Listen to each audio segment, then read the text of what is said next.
They enjoy saying it every year in their economic surveys. Burkina Faso is the poorest country, Mali is the poorest country, Niger is the poorest country. We are ranked among the last.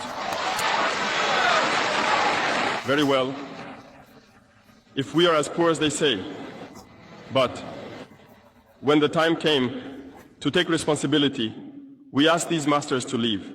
Why don't they want to leave? When we take the case of Niger, for over 40 years, some countries have been exploiting uranium to produce energy for themselves. From Ottawa to Paris, the streets are lit up. That's the light. But in Niger, it's darkness that is served to us.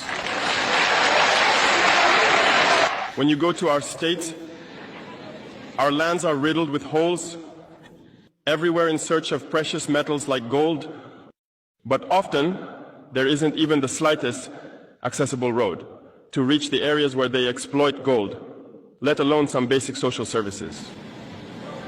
That's why we decided to revolt and take the destiny of our countries into our own hands.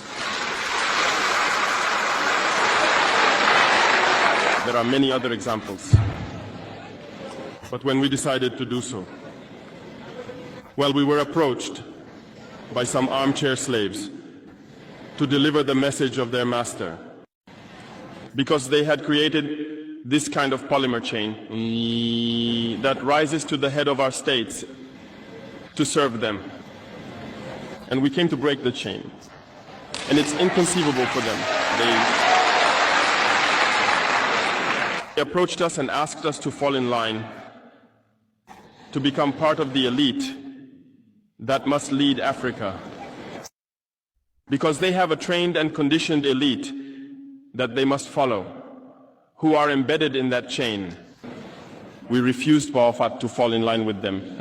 And from then on, hostilities began. They have infiltrated our areas with several mercenaries, trainers. Agents have descended into the Sahel, hoping to carry out barbaric, cowardly attacks against our populations, hoping to incite them to revolt. In addition to these on-the-ground attacks, communication attacks, manipulation, and disinformation are rampant in their ranks. But the people of the Sahel have understood, and never again will they be manipulated. They know where they come from, they know what they are doing, and they know where they are going.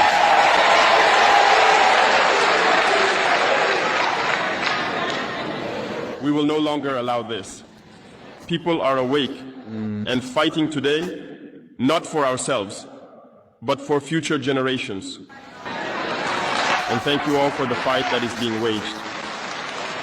This never makes us cry. We will not tremble. We will face it. We will fight for true independence, for our freedom. Because to scare the people of AS, these individuals only have 3 terms in their mouths: democracy, freedom, human rights. Of course, their local lackeys are only elected in a democratic, free and transparent process, according to them, their values. What could be more normal? That they want to impose this on us, because they are the ones who set the rules. Very well, we have decided to take responsibility for ourselves. That's why on July 26, 2023, when Niger decided to turn the page, the armchair slaves and their masters got on their high horses. They put their local lackeys forward and decided to wage a war against the Nigerian people.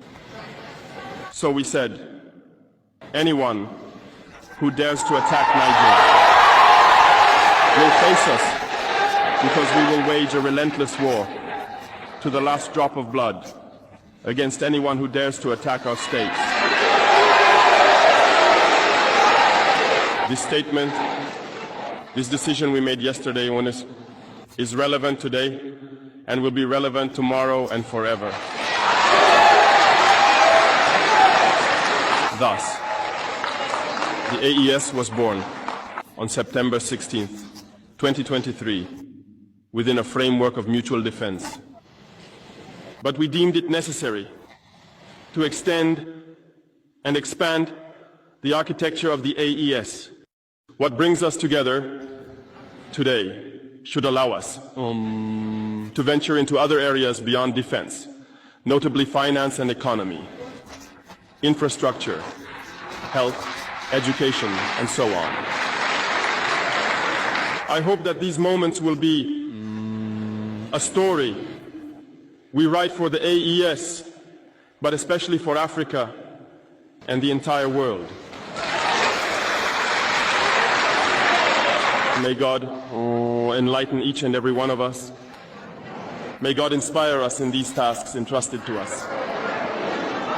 And above all, when we carry out our work, let us keep one thing in mind: the supreme interest of our populations. With that, we pray once again to the good Lord to accompany us all in our various tasks, to protect our fighters, who, thanks to them, allow us to sit here and discuss the future of our states. Once again, thank you, people of Niger. Be united and in solidarity. People of the AES, the homeland or death.